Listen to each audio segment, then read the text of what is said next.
This is the WebReports tutorial video. Why use WebReports? SoloStats is for in-game analysis.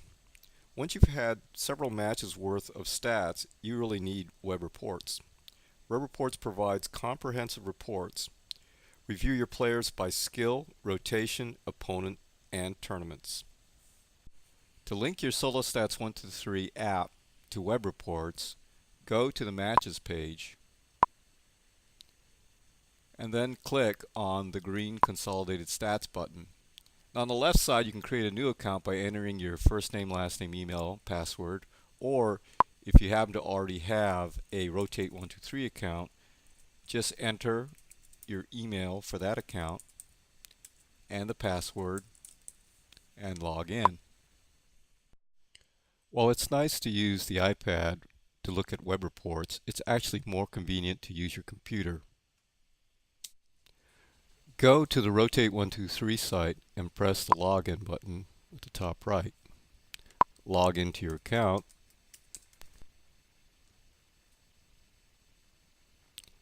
And it will take you to the Game Plans page. Now to get to Web Reports, click on this tab, and if they're connected, you'll see a number of different matches here. So I'll be clicking on this particular one, which takes me to that report page. Now, once you're in Web Reports, you can select the team that you want to look at, and then go to the Matches page. Here you'll see all the matches that you've statted. In this case, I have an entire season's worth. And then you can decide which ones you want to review. So I will click this button to unselect all the matches and then select ones that I want to see. For example, let's say I want to just see the matches from Yuba City. This is a tournament, so I'd like to look at this particular tournament and potentially compare it to other tournaments. Okay. Now if we go to the next page and look at, for example, Analyze, we can see the results here.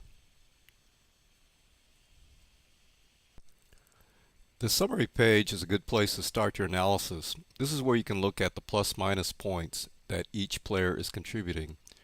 So for example, in the first row we can see Beth, and she's earned about 2.5 points per game, and she's lost about 1 point per game. So she's got a net of 1.5 points per game. By looking down the column here, you can get a good idea of who's contributing and who's losing points. It's important to remember, though, that you need to compare players in like positions because, for example, your defensive players will have negative numbers since they can only contribute positive points if they serve aces. So be careful as you go through this, but it provides a really good idea of how each player is contributing to the game. The next thing to consider is player ranking. So by going to the player ranking tab, you can see each player by skill. So the first one is serving, the next is receive, attack, digs, blocks. Now the one limitation in this section is that if you're not tracking in-rally stats, you won't have information to rank players by receive and, for example, digs. Now in the case of receive, it's a pretty easy one to take to rank the first ball during the play, and then you don't have to worry about the rest of the in-rally work. Now I'll describe next the other aspects of ranking that will work for you. Now for serve, our ranking system is a little bit different than most. We use a thing called point scoring percentage by player. So as an example, Ellen, who has a 50% point scoring number, it means that every time she goes back to serve, she typically serves twice and gets 1 point. So that's what 50% means. So basically the higher the number, the better the server is. And as you stat more and more matches, you'll find that certain players will serve a lot more balls than others, and this is really your best server. Now for attacks, to get hitting efficiencies, you really need to track the number of attempts that are being made. However, this can be really hard to do in a match since it goes so fast.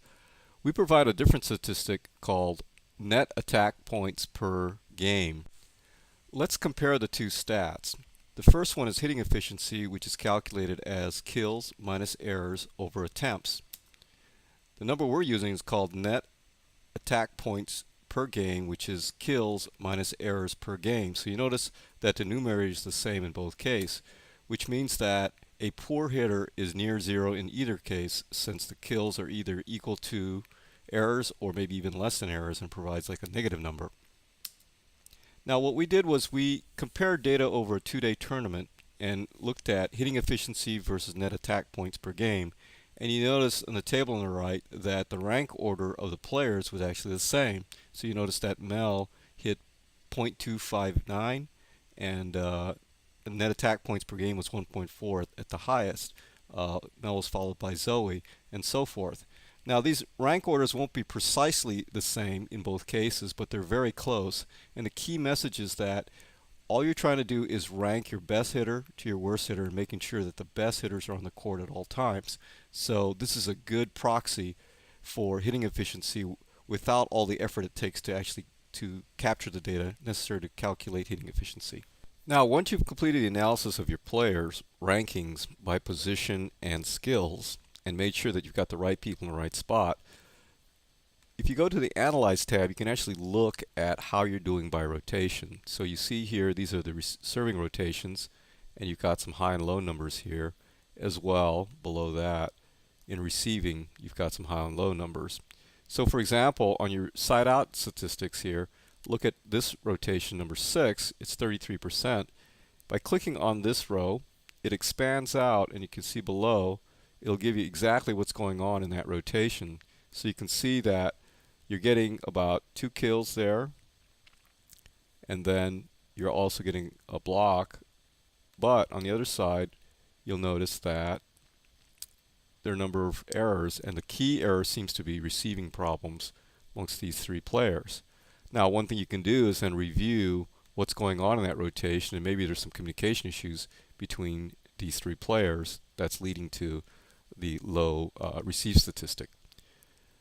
This helps you to really locate and analyze the specific rotations that are problems, and also the players that are having issues in those specific rotations, and it makes it possible for you to practice just that segment so that you don't spend your practice across all 6 rotations, but instead say focus just on rotation 6.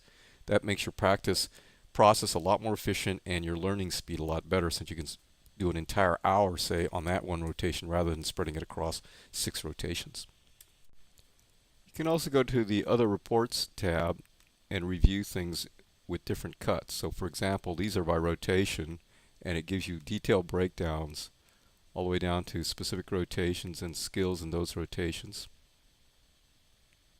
You can look by player, and again, all the details here. Compare by opponent. See how you did by various opponents here. So serve, receive, setting, attacks.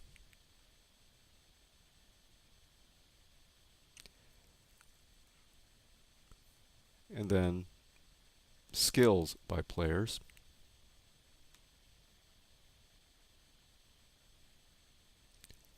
And sometimes it's nice to see trends. So you'll have a chart display here. So you can see how you're trending on both your point scoring and your side out statistics and different skills by game.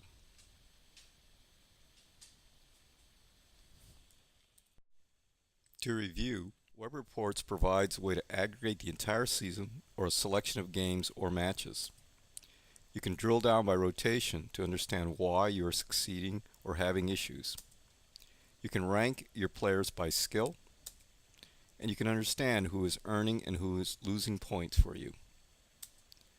SoloStat Web Reports.